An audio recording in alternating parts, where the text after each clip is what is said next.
Hello, everybody. Okay, so let's talk about the midterm here.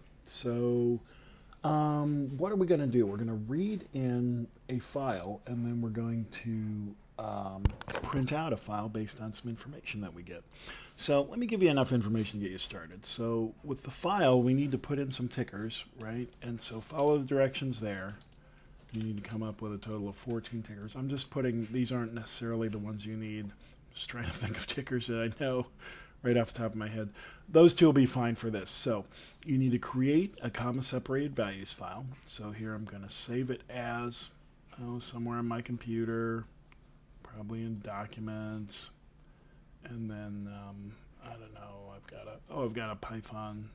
Yeah, there we go. That'll be a good place to save it. Call it input, and then you need to save it in a comma separated values format. So try this one. I actually ran into some weirdness with this one. Try this one if you're getting unpredictable results. Just try one of the different formats. MS DOS would probably be fine for me, or Mac if you're a Mac person, but I'm going to use this one. So I'm going to save, and then now that is saved as a CSV file. How do I know? Let me go to my File Explorer and then go to Documents. On my computer and take a look. So I've got Documents, and then there should be a Python file here. And whoops, I meant to put it in a empty folder.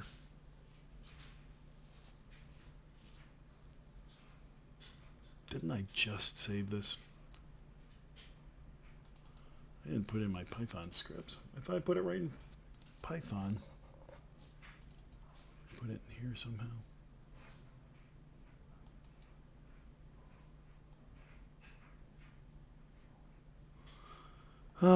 These are the perils of performing live without a net. So let me see. I thought I saved it there. Did I? Oh, I saved it in my OneDrive documents folder. That's not where I wanted to save it. Yeah, let me save it elsewhere.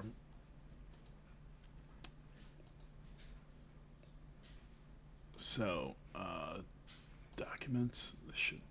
Okay, good. This PC documents, Python, and then I'll just save it right there. There we go. All right, so now when I go back to that same thing, here we go. I've got my input file, so it showed up there. All right, so it's important to note the location here. It's in users James Strebler. So as some people have discovered, you sometimes have to navigate to it to get the correct path name. Users James Strebler, documents, and Python. Okay, so there we go. So it should be here. There I go. So now I know where it is. I can copy my address as text. All right, so what are we going to need to do the midterm? I'm pretty sure we only need 3 of the modules that we've been talking about. So we're going to import CSV because we're going to deal with comma separated values files. Import yfinance as yf, and then import pandas data reader data as PDR. Now, if you are still unable to import pandas data reader, and I've given just tons of suggestions here to do a pip install or to do a conda install on it. If that doesn't work, try doing a pip install here inside your console. So pip install pandas data reader. I think you can put a dash here. Now I already am installed, so it shouldn't actually install it for me. Let's see what it says. But it's definitely running. Okay, well, I guess. All right, there we go. So what is it? Oh, I guess it did it do it? It's already satisfied. So I've already got it, but you can install in the console. This actually fixed a student that I just had a lot of trouble with getting this person installed. So try a pip install in a terminal, opened in admin mode first, and then try a conda install in a terminal or a PowerShell using admin mode, And then the third thing to try is a pip install inside the console. Okay, so I've got those three things going on. And now what are we going to do? We're going to go ahead and do an open and then dump the whole file into an array, right? So I'm going to say with open. And this should all look really familiar. I hope it does.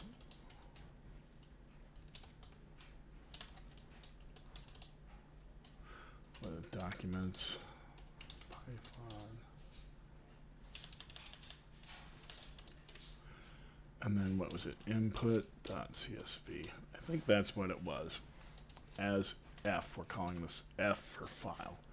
And we're going to call the whole file is, we're going to read this thing in. Okay, so what does this code mean? We're going to take the CSV reader and we're going to read this file. So we're opening this file as F. So we're calling this file F. We're saying, okay, read it with the CSV reader, and then we're dumping that into a variable called whole file. The whole file is is just everything that's in the CSV file. And we're setting something called allrex. And that's equal to a list, which contains a whole file. And a list is just a Python data structure. So, okay, now if you go here, like if I ran this, see it runs successfully, but see now allrex looks like this, and then, but the whole file, let's go see what whole file looks like. Whole file just, it looks like objects in a CSV module, right? So allrex is what we're going to deal with here. Okay, so let's read one ticker. So how do you read one ticker out of here? Remember, now you've got a list. So a list stores all these things. The first item is numbered item 0. The second item is numbered item 1. So if I want to read the first record, right? So I want to read record 0. So the ticker is equal to allrex current rec. Okay, so let me print the ticker. And away we go. And I printed it. It says bracket, single quote, MSFT, single quote, bracket. So MSFT was the first ticker. Now I'm going to introduce something new. This is a new technique. So we're going to do ticker, we'll call it strip ticker, equals, and then we're going to say, we're going to work with the string, a string variable, and then we're going to start getting rid of all this extra stuff. Right? There's stuff before and after. So when we use this string function, we're going to strip things out of there. So we're going to strip out this, and then actually I want to strip out the single quotes too. The trouble is the single quotes are how we're encapsulating all this. So what I need to do is, instead of using a single quote, I use a double quote. Use a little trickeration there. Okay, so boy, it doesn't like that, does it? End of line while scan. All right, let me see what did I do wrong here. Oh, here I didn't put a. There we go. Okay, so now if I print strip ticker, let's see what happens. Okay, so this was the ticker, and this is strip ticker. So it takes out all this extra junk.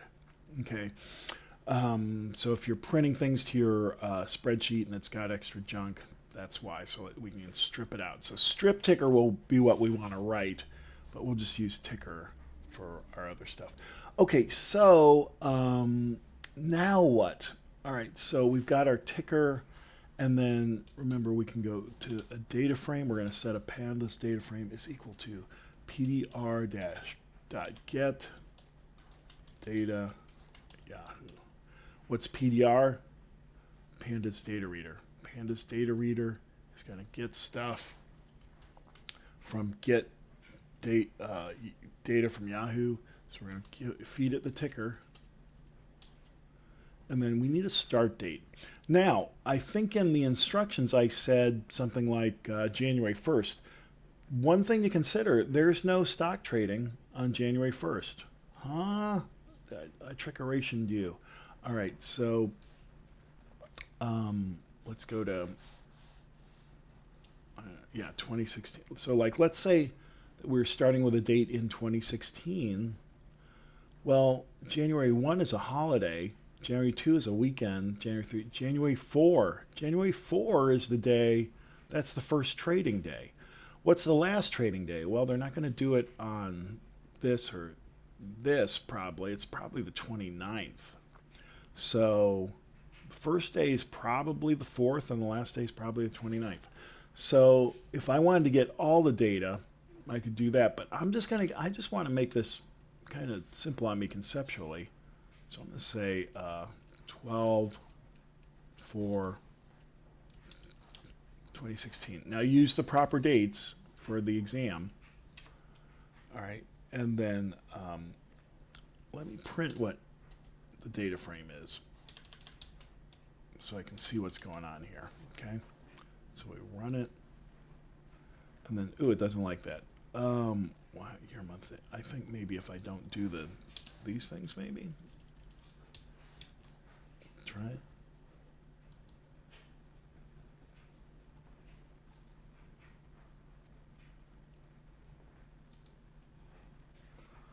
Run it again. Oh no, it does not like that. Oh, I think I know what it is. So let me do.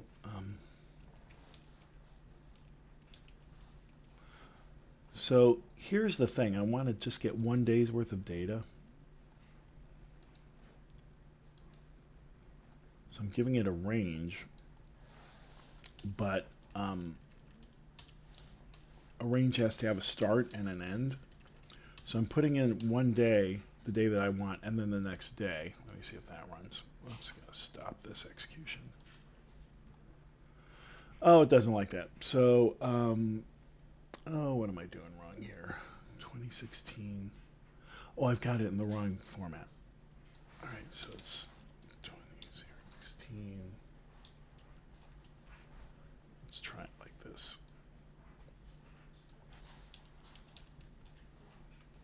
All right, and let's run it. Stop here.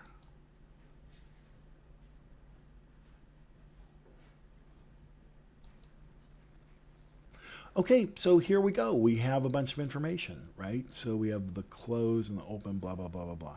So these are the open here. This is what I want you to consider your starting price. What was the opening trade on the first day where trades were available in the time period? So $54.32. Okay, well, all right. So that's the whole data frame, right? What if I just want part of the data frame? So what you can do here is do DF, which is data frame indexed location, iLoc. We'll say record 0, right? And then we'll say we want the first thing. Remember, the first thing is 0. It's item 0. So first record, first item, do it. Okay, and then, whoops, let me print.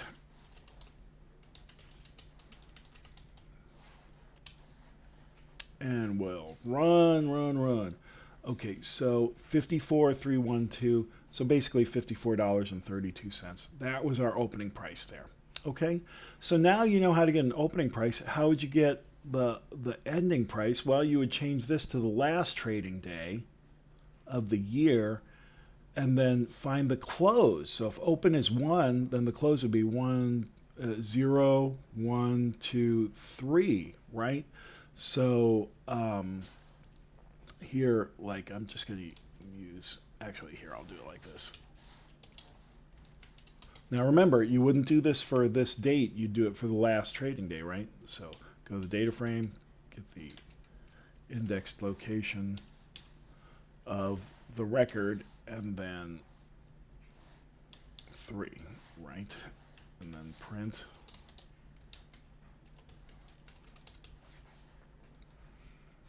Okay, and then when I run it, okay, so 5479, so that looks right? So there's open, high, low, close, 5479. Okay, so now the thing is, I'd want to change the dates, right? Put it to the last day of the period.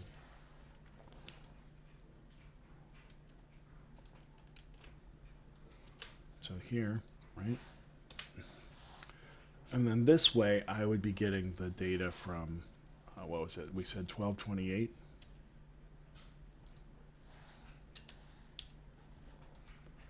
And then here's 12, and then 28. All right, so I run it, and then, ooh, it doesn't like that. It blew up. So let me make sure that that really was the... Let's see, we got, this is probably New Year's Eve. Yeah, that was probably a good trading day. What doesn't it like? Did I put it in wrong somehow? Oh, I put the same thing twice. So I got to put 29th maybe. There we go. So 62.99. All right. So it looks like it went up a little bit in price, so we could calculate the increase, right? Price increase or decrease. So that would be just math, right? So increase, decrease equals end price minus start.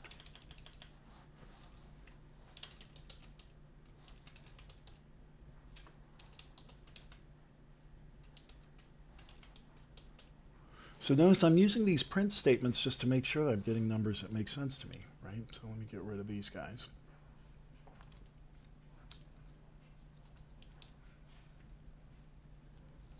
And we'll run. And so it gained $8. All right, so then what is the percentage increase? Well, we'd have to do some math and start with the opening price, divide this by the opening price, and that would give us our percent of increase or percent of decrease. Right, so let me reverse this for a second just to check some math here. So start.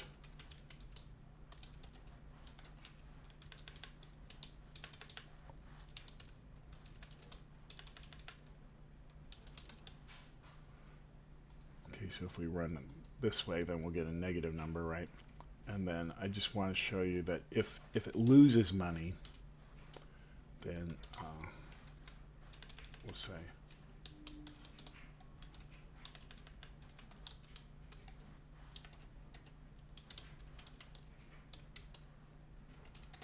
divided by start price. Let me print the percent increase. So this is just to demonstrate that if it's negative, that it'll work. It'll just give you a negative percent. Right, so there we go. So it lost 15.15. So now with the percent, it's okay if you put these in as decimals because in Excel we can change that pretty easily. All right, so what do we have to do? We'd have to write a record with all of the required stuff. So now here's where I'm going to say. So like let's say here we'll say. This would all be for our first record, right? So we'd write our first record.